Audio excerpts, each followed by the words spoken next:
We all know that changes in life are inevitable, but change is not always perfect. And sometimes there are important things lost when we make a change. Let's have ourselves a pocket sized pep talk, and I'll tell you about something we did lose as a result of change and lessons we can all learn from it. A pocket sized pep talk, the podcast that can help energize your business and your life with a quick, inspiring message. Now, here's your host, Rob Jolles. If you can't explain it simply, you don't understand it well enough. Albert Einstein. I was 22 years old when I graduated from the University of Maryland. Within 2 weeks, I found myself working as a salesman for the New York Life Insurance Company.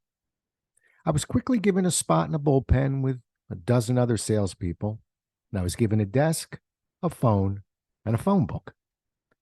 If you're wondering where the computer was, I must tell you that no salesman or office had a computer at the time. I repeat, not one computer to be found. Within 2 years, this was all about to change, but I consider myself fortunate to have sold at this time, and I'll tell you why. When salespeople in our office prepared to meet with their clients, they did so in a far different way than you might imagine.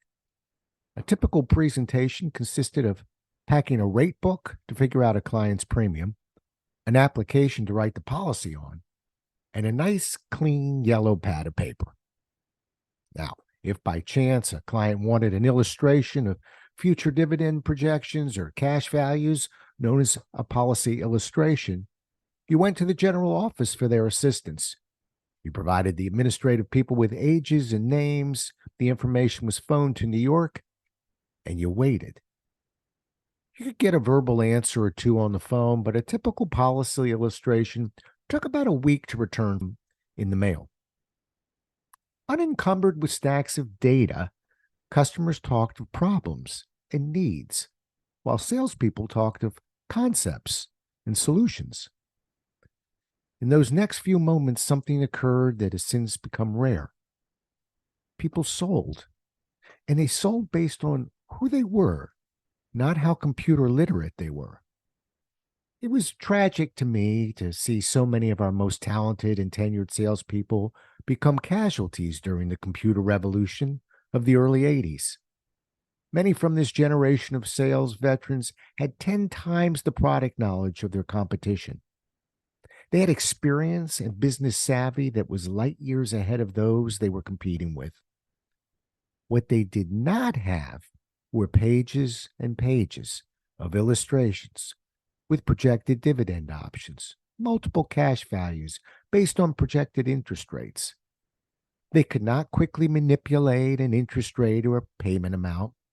Then again, most of them would not have, even if they had the knowledge. It was not how they conducted business.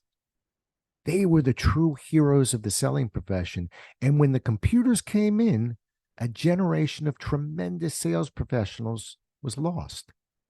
They became obsolete overnight, and unwilling to change their ways quickly faded away. I'm all in for technology, and I was one of those young whippersnappers who embraced this change and fought his battles with his new computer. In retrospect, it diminished my selling abilities and contributed to making me more of a computing machine that made more eye contact with the screen than his client, rather than a trusted business advisor. Remember, machines have no feelings. I lost who I was. I lost the empathy I once displayed with my customers as well. I even lost my yellow pad of paper. When it comes to change, I don't want to sound like the old man standing in front of his house shouting, "Get off my lawn." Change is often inevitable, and ultimately we adjust our ways to allow technology to enhance what we do. Used properly, this technology should mean better service and improved efficiency. Those who are careful to blend technology with an old school attention continue to display honor within selling.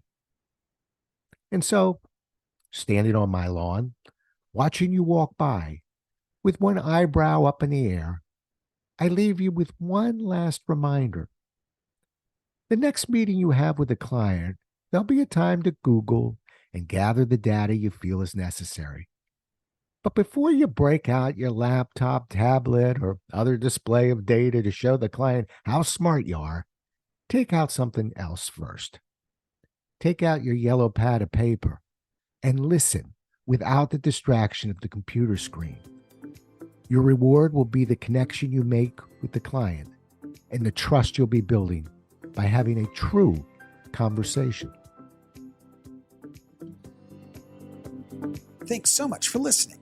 If you enjoyed today's show, please rate and recommend it on iTunes, Outcast, or wherever you get your podcasts. You can also get more information on this show and Rob at jollis.com.